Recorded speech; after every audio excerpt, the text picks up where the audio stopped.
لە ماڵ باوکی خەلیلم ئەو گەنجەی هەڵەبجا کە پێش 3 ساڵ بەدایک و کەسوکارەکەی شاد بوویەوە. لە دوای 3 ساڵ ئەو هێشتا خۆی بوون بوو دەزانێت و دەڵێت حکوومەت و لایەنی پەیوەندیدار ئاوڕی لێ نادەنەوە و ئەو بەڵێنانەی پێیاندا بوو نەیان بردەسەر.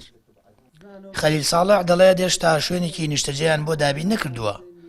دایکیشی داوا دەکات شوێنێکی نیشتەجێبوون بۆ کوڕەکەیان دابین بکرێت، چونکە زۆر نیگەرانە و ئەگەر ئاوڕی جدیان لێ نەدرێتەوە دوور نییە جارێکی تر کوڕەکەیان لە دەست بدەن و سەرگەردان ببێتەوە. داوام ئەوە هەیە خانوو پێ بڵێن و مەحاشی باشی پۆ بڵێن داهێنی شەهادەکەی پێ بڵێنی و هەر ئەوەم گەرەکە بێتەوە وەتەن و دڵی خۆش بێ و دڵی خۆش بێ دانیشێ. ئێمەج ئەوەمان گەرەکە داوای جەکەم ئەم حکوومەتی ئەگەر حکوومەتمان هەیە و نەوەڵا هاوڕێن لێنێتەوە داواکەم ئەم حکوومەتە هاوڕێ بڵێنەوە ماڵی بۆ بکەن و هێنێ مەحاشی باشی پێ بڵێن و با ئەویش دڵی خۆش بێ بێتەوە بۆ ناومان. ئیبراهیم برای گەورەی خەلیل دەڵێت ئەو کەسانەی شایستەن حکوومەت پشتگویان دەخات و ئەوانەشی مافی خۆیان نییە هەموو مافێکیان پێدەدات. بەڵام براکەی ئەو لە هەموو ڕوویەکەوە نیگەرانە و تەنانەت ڕێگە نادەن بە 4 بڕوانامەی بەرزەوە لە هەرێمی کوردستان خزمەت بکات. دەژڵێت تەواو بێئومێد بوون لە حکوومەت. ئەم برایی ئەمە بیدایەت بە شەوق و زەوقێکی ترەوە هاتەوە.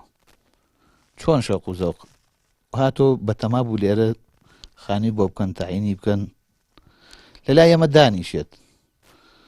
بەڵام ئەمە تقریبەن 3 ساڵە مانگی 3 کاتە 3 ساڵ 3 ساڵم برایەمە گەڕاوەتەوە تا ئێستا چەند جارێکە وەزیری شەیدان ئەوای وەزیری شەیدان خۆی بەهاتە ئێوە لای چەند جارێک داوای کردو وەزیری شەیدان ببینێ کاگنێچیر ببینێ لە ڕێی زۆر شوێنەوەینی کردووە نامەی ناردۆچی تا ئێستا جوابێکیان نایەوەتەوە.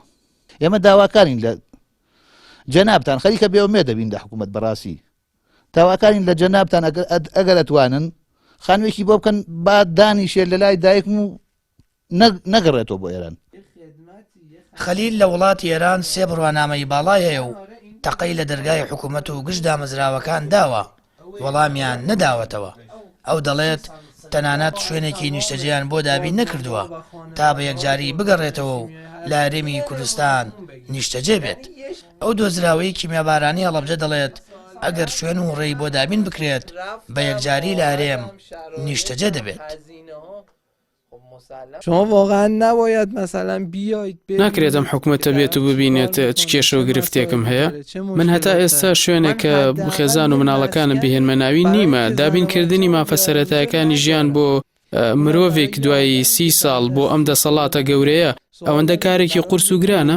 به این عظمت واقعا اینقدر کار سختیه.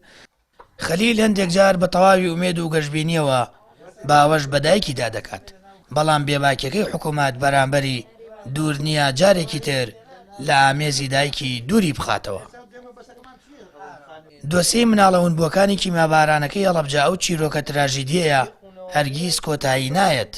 دەیان خێزان و دایکی هەڵەبجەیی لە چاوەڕوانی گەڕانەوەی مناڵەون بووەکانیان فرمێسکی چاویان وشک ناکات کە سوکاری مناڵەون بووەکانیش دەڵێن لە دوای دۆزینەوەی ونبووەکانیان پشتگوێخستن و فەرامۆشکردنیان لەلایەن حکوومەت و نەبوونی هیچ ئیمتیازاتێک دەبێتە گەورەترین کێشە و گرفتی ڕۆڵەگەڕاوەکانیان و هەندێک کاتیش دەبێتە هۆی دووبارە سەرگەردان بوونەوەیان.